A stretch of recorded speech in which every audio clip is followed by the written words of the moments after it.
excited to be here. You all are my people. This is the people who are thinking about rivers, thinking about water, thinking about all these various aspects of our planet. This talk is called The Theory and Practice of Rivers, and I'm kind of doing something a little bit different recently when I do this. What I've been doing is doing a short-ish talk, 15 to 20 minutes, and then doing a sort of workshop where we invite the group as a whole to create a collective poem related to river life. And it kind of, breaks up the monotony of just being talked at all the time and invites us to create something really special that we create in this space and that belongs to this kind of moment in time and this group of people. And I've done this a number of times, and it always turns out completely different in a really cool way. So we're going to try to do that today. But first I'll talk a little bit about this project that I've been working on, which is to think about what I'm calling the theory and practice of rivers. I'm an English guy, so this is coming from, my work kind of comes not so much from like a traditional historical perspective, but in thinking about the language that we're using, the metaphors of the non-human world, how that shapes our understandings and our relationships and how we live in the world. So recently, I've been telling pretty much everybody I know about the Maumee River. Among the first things I usually mention are that it sits at the center of the largest watershed in the Great Lakes region, that it drains more than 6,600 square miles of land in Indiana, Ohio, and Michigan, and that it has a lot to do with the rafts of cyanobacteria that have been producing dead zones in the western basin of Lake Erie. If they are still listening, I add from there. Depending on who you ask, these questions and answers have been going on for about 10 years now. Now, my interest in the Maumee River is largely genealogical. I was born in Fort Wayne, right here at the junction of the three rivers, at the place where the St. Joseph and St. Mary's come together to form the Maumee. And in the fall of 2013, my wife and I moved into the upstairs of a house on Columbia Avenue along the Maumee near the junction of the three rivers. The proximity got to me. I started to read everything I could about the river, local histories, news coverage, EPA reports, and I didn't stop. I became obsessed. I said so to my friend Luis one time, the writer Luis Arrea, and he shrugged and he said, "Rivers make people crazy." Maybe we get that in this room, right? Perhaps it was a result of this condition that in the fall of 2016, or the summer of 2016, late summer, I decided to walk from one end of the Maumee River to the other. This was a thing that I didn't intend to do, but I pitched a book. I wrote an essay about the river, then I pitched a book on the river, and I was like, oh man, how do I get them to pick up this book that I'm trying to pitch to them? So in my pitch I said, and to make this book even more interesting, I will walk from one end of the Maumee River to the other. And I thought, they're never going to go for this. Nobody's going to publish a book about the Maumee River. And then they emailed me back and said, hey, we'd love to publish your book about the Maumee River. And I said, great, now I have to walk from one end of the river to the other. And I have to tell my wife that I told them I was going to walk from one end of the Maumee River to the other. So I did it. The trip took 8 days. I walked most of the way. At night, I camped in backyards or on riverbanks, or I slept in the spare bedroom of relatives. I just kind of cobbled together a thing there. In Defiance, Ohio, I stayed at a bed and breakfast, which was right in the middle of the trip, and I needed a shower. For 2 days, I paddled with a friend of mine in his canoe, and I kept a notebook of the journey, collecting observations and ideas that, together with a pile of research, became a book called In the Watershed, A Journey Down the Maumee River. So this book is a work of narrative nonfiction. I'll just do the quick plug for this and then I'll move on from my book here. It's a book of narrative nonfiction, so I use that journey as a sort of clothesline to then hang all this research about the glacial history, about the military history, about the cultural history and environmental history of the region, the industrial history. All of that stuff is baked in here. It's modeled after, if you've ever read any of the sort of great narrative nonfiction, the John McPhee's, the Scott Russell Sanders, it's an attempt to kind of do that type of work. So if you're interested in that type of book about the Maumee River, I'm happy to talk more about that at the end of the talk here. But I want to talk more generally about rivers and their meanings here. What is it about rivers? This is the question I keep asking myself. You know what I mean. They're everywhere, culturally speaking. Take the Bible, one of the most popular cultural texts of all time, which is probably underselling it. Right from the beginning, there's a river in the Garden of Eden. Later, you have the Nile, the Tigris and the Euphrates, the Jordan. That's not even counting the metaphors. River of life, peace like a river. And it's not just Christianity. Everywhere you go in the humanities, history, literature, art, music, religion, you're bound to cross a river, or at least a stream.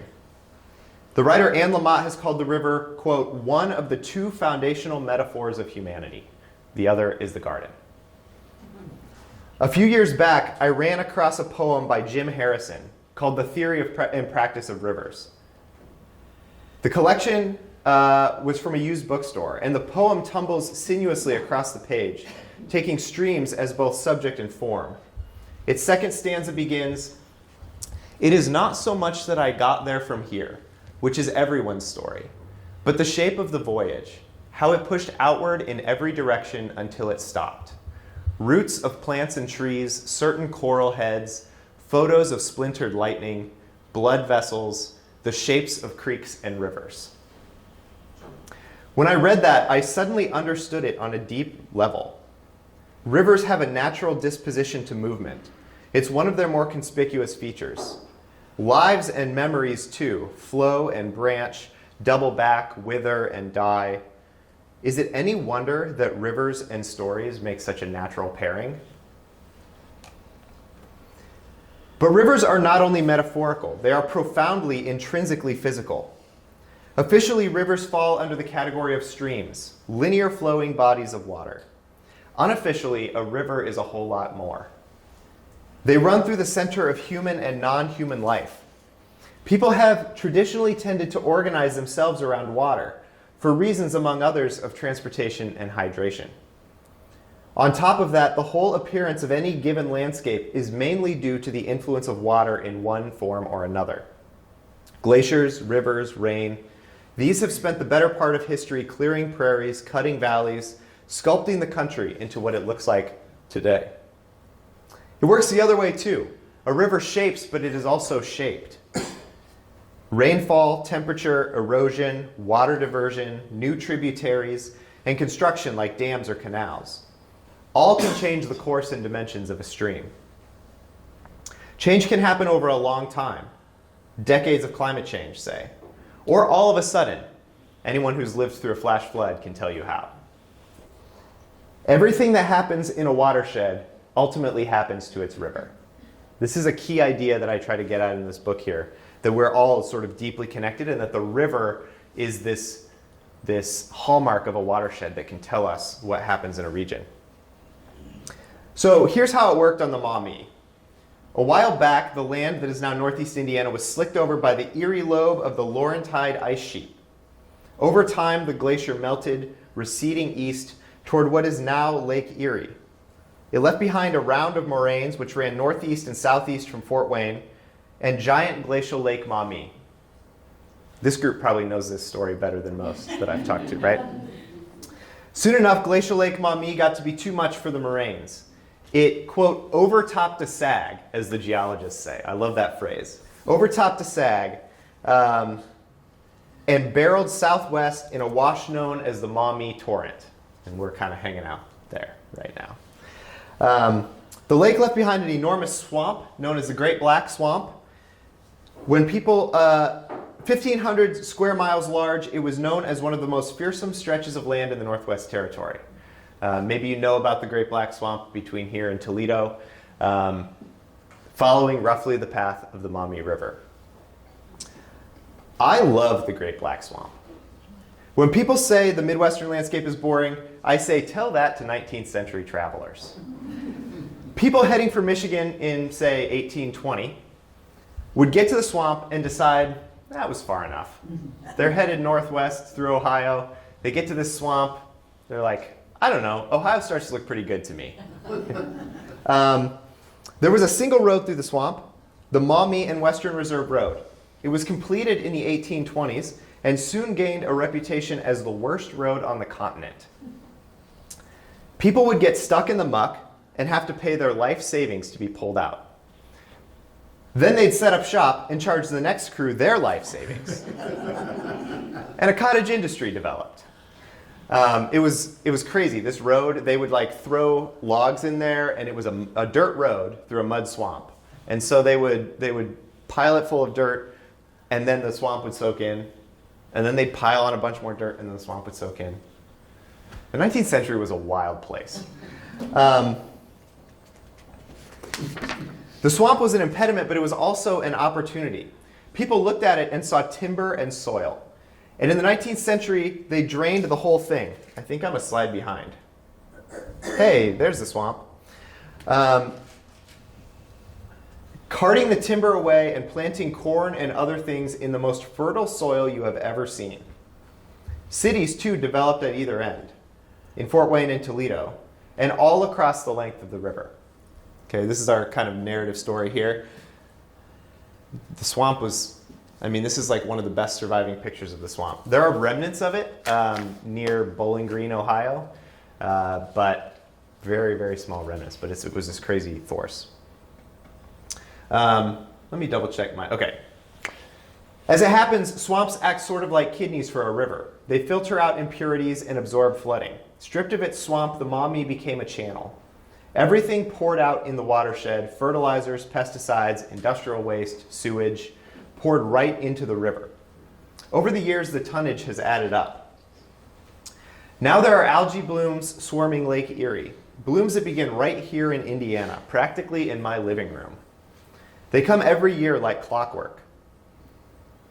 There was recently one there. There might be one there right now. I can't remember, but there was recently one there. They're usually in August.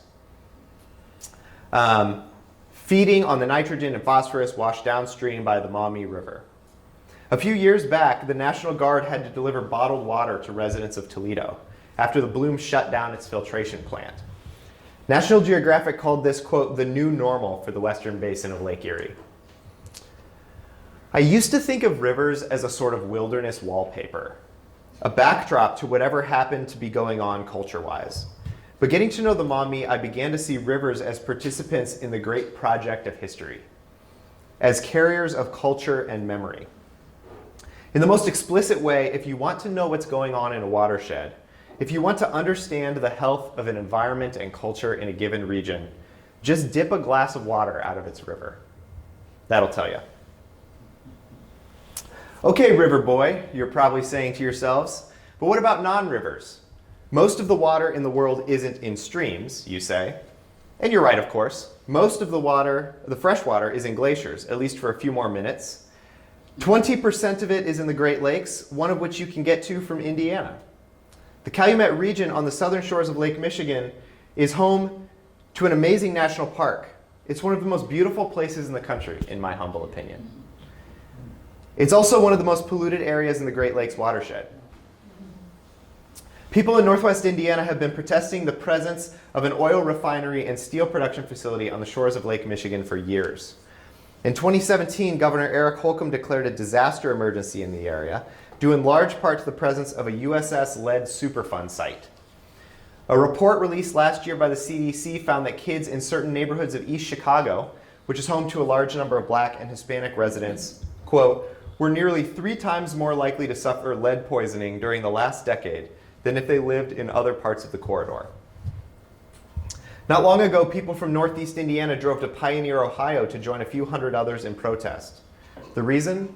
The sale of water from the Mashindo Aquifer, which dips into the state up north. Access to clean water, drinking water, has become so contentious in Indiana communities that the Indiana Poor People's Campaign, an activist group, has made the issue a cornerstone of its campaign. It's not incidental that so many local, national, and global conflicts these days are oriented around water. Think about Standing Rock or the water crisis in Flint, Michigan. Any encroachment on the health of our water feels like an existential threat. In many ways it is. And in an area of rapid climate change, water will only become more precious. As the activists say, water is life, right? We probably get that. We feel that. Okay, back to rivers. Not long ago, I floated down the White River with a bunch of people on a trip with Indiana Humanities. We read and talked about 3 texts, one of which was by my friend D.A. Lockhart, a member of the Moravian of the Thames First Nation and Turtle Clan of the Lenape, who lived in Indianapolis for a while. The poem is called Opexipu Catches Sun Before Passing Under the Washington Street Bridge. Opexipu is the Lenape word for the White River. And part of the poem goes like this. Where the white sand river meets unsteady shore, Doc Ward received the Wallam Olam, sold it to nascent colonial nation that knew only rumors of Yakweha battles, the gifts of crows, how creation comes into being through the sacrifices of muskrats. Listen here in the murmur of perpetual water motion to how prophets sing the world back from the cataclysms of shaking earth, meteors returning to land, midday all encompassing darkness. Our Indiana home is built upon the scaffolding of 100,000 stories, each true, each spun by calloused wood-turning hands, each carried through a multitude of individual migrations, concludes in naming a portion of creation home.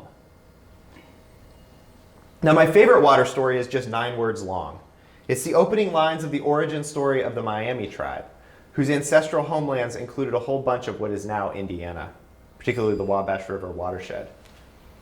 At first, the Miamis came out of the water. Can you imagine a better story than that, or more powerful? Water is life, water is connection, water is story. And the story of this region, like the story of all places, is hope and love and belonging and violence and racism and industry, the good and the bad, all mixed up together, tumbling downstream. The history of this place, like the history of all places, is the story of the flow of people and water. And it's all right there, written across the surface of the rivers. What I am trying to say is this. I wish I could interview the Great Lakes. No disrespect to people, I like most of them generally, and I'm interested in hearing their stories. But bodies of water are older than everybody, and wiser too.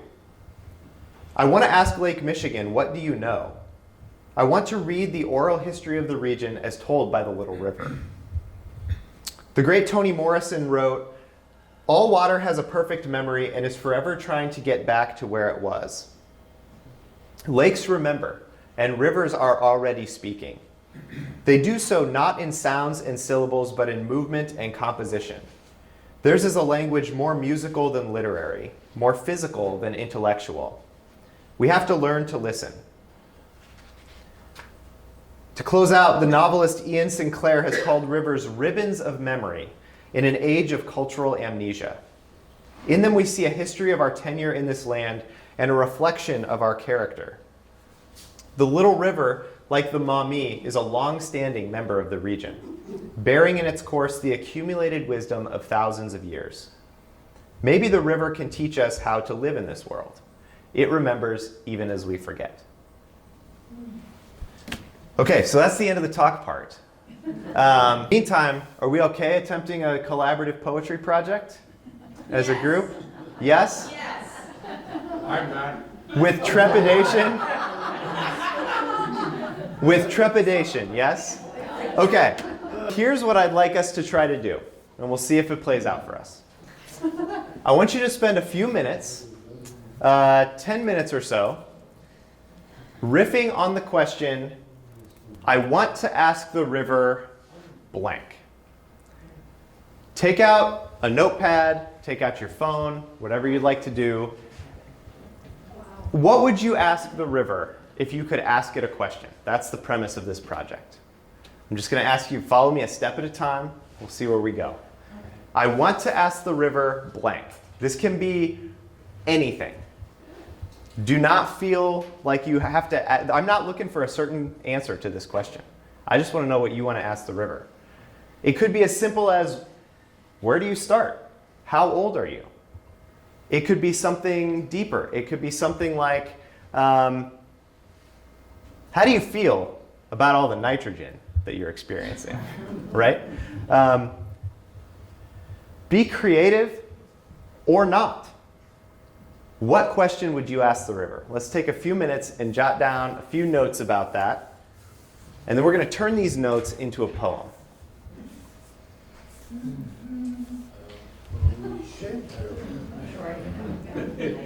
document. We're going to get our rough draft. Oops, I've lost my cursor. Whoops.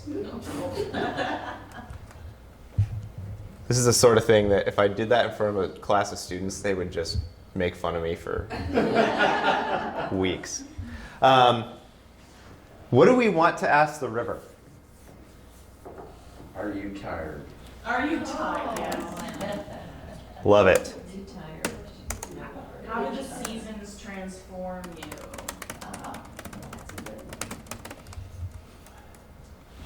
What did you look like in 1700? What did you look like in 1700? All right. Oops. Why did you allow Purdue to be built on your banks?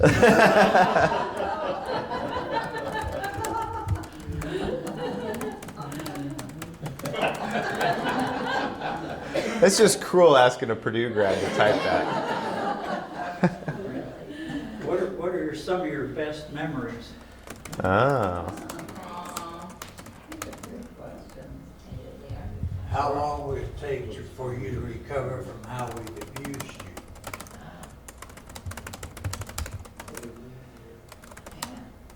Why did you pirate the St. Joe? What brings you peace, Yeah. and what can we do to help you?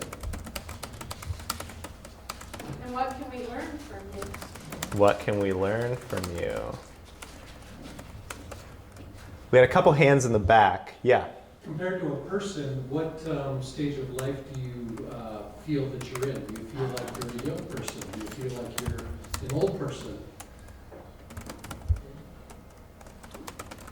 They're members of AARP.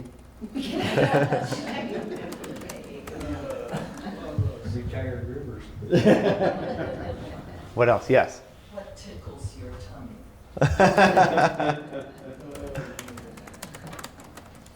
And who else is swimming with us? Ah. Are you afraid of heights? Ah.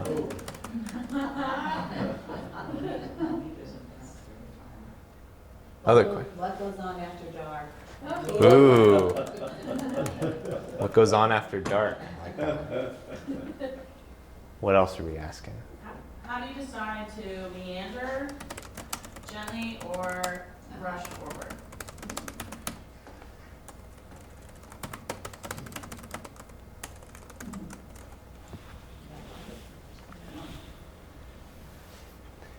Got some good ones here. How do you indicate pain? Ah. Who are you? Uh-huh. Who are you? What about animals in the river? Fish, bears? Yeah, so do we say, what animals do you carry, or what, like, how do we want to phrase that? How should we phrase this one? Or do we just want to say, what about animals? Do you have, what were the ones you listed? Fish? Let's do a question mark here. Do you have any secrets? Oh. Man, you all thought you weren't going to have any questions for the river. These are... Are you feeling ill, or are you are you healing? In what stage of illness are you? Yeah, I like that. Yeah. What about humans? What about humans? Yeah, what about them? Oh. Let's add that one on there. Anything else? What do you like best about being a river? Sweet breeze. Anything else? What do you think about the ocean? Ah, what do you think about the ocean? I've never thought about that. Rivers are like Like, is the ocean like the big brother who went on and did a bunch of really famous stuff, and they're a little resentful? They get all the attention. Anything else? Okay, this feels like a good point for us. So now we have, this is our first run. This is our first draft here. Now our job is to look at all of this and say, how do we want to organize these? Are there themes? Are there, for example, there are a couple people who asked about illness. Maybe that all goes in the same stanza. Maybe questions about memories and history maybe go in the same stanza. So I'm the facilitator here, so your job is to tell me what stanzas we think go together, what maybe is a good opening question, what's a good closing question, and we're going to organize this as a group. Do I need to zoom in a little? Ask AI. Well, one standard would be history. Okay. Another one would be pollution. Okay. So I'm going to make a note here, and I'm going to say this is our history stanza. This is our pollution stanza.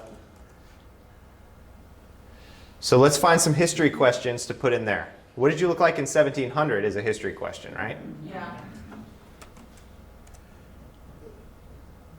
Purdue. Isn't that a- Yeah? Oh, whoops. But humorous. Humorous questions. Humorous question. Yeah, true. Okay, I heard someone say that we need a humor question Yeah.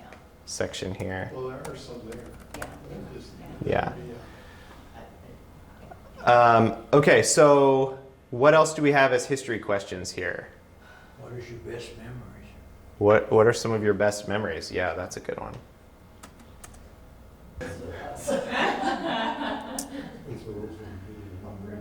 I think there's also a feelings stanza here. For sure. Yeah, identity. That's nice. Oh. I like that. Would this be instead of feelings or a separate one? Feelings / identity? Yeah.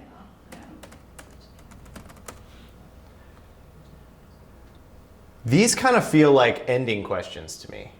Yeah. What can we do to help you? What can we learn from you? That feels like the end of the poem here. Yeah. Feeling, future. I would think feeling too. Feeling too? So maybe the feeling one Could be the last. is kind of the last stanza. Yeah, I like that. I think you need another topic, ecology or environment or Okay. biology, some.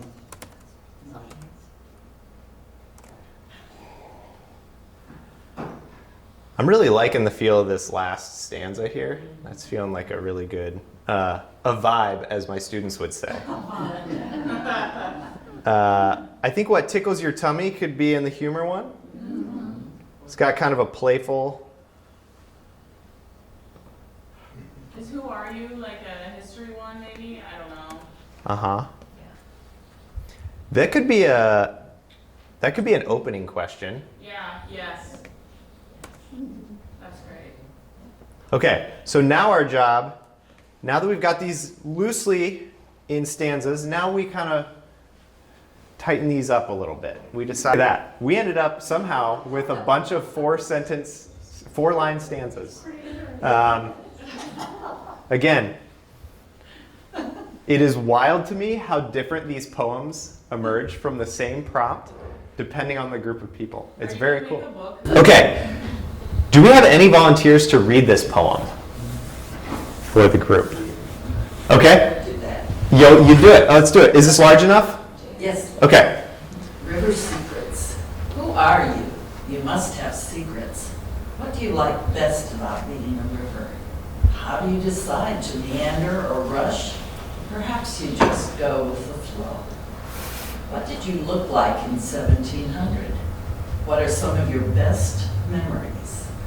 Why did you allow Purdue to be built on your banks? Why did you pirate the St. Joe? Are you afraid of heights? What do you think about the ocean? What tickles your tummy? What goes on after dark? Who else is swimming with us? What about animals? Do you have bears, fish? Is there a mastodon hidden in your depths? What about humans? Friend or foe? Do you feel young? Do you feel old? How do the seasons transform you? Are you feeling ill? Are you healing? How do you indicate pain? How long will it take for you to recover from our abuse? Are you tired? What brings you peace? What can we do to help you? What can we learn from you? Nice.